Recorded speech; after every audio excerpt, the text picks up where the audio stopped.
Yeah, I totally get this. Having been a trainer for 30 years, I've learned that weight loss is a very complex issue. And I know that the popular mantra right now is that weight loss is a simple matter of calories in versus calories out. And maybe that's true in an ideal world, but nothing about weight gain ever happens ideally. Weight gain is almost always a matter of complex mental and emotional issues. Almost nobody ever gains weight because they just lost track of what they were eating and then it added up. An example of this is I had a client once who is a really dear friend now ask me to help her lose some weight. By her estimation, she was about 100 pounds above what she considered optimal for her.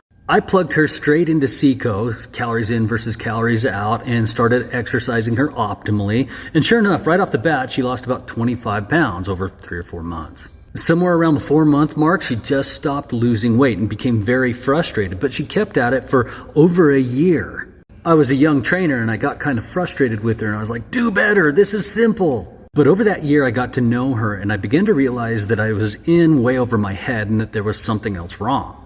I have a dear friend who's a therapist who specializes in helping people lose weight, so I sent her to him to ask for an eval. At this point, I just butt the hell out like a good trainer would, but one day she comes bursting in the door and she's like, Eureka!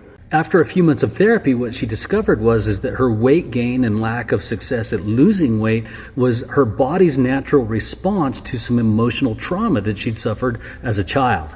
She shared with me that she'd been sexually abused as a child, and through therapy, she discovered that she was using her weight gain as a way of insulating herself from the advances of men. She also had a lot of other issues that she had to work through, but work through them she did, and eventually she figured out exactly what her issues were, and then CICO and proper exercise started to work for her. My point is, of course, proper exercise and calories in versus calories out are a key. But they're usually not the key. The key is usually working through some complex mental and emotional issues that are stopping us from being successful with weight loss. So I wanted you to know that because I think it'll help you. And let me know if it does.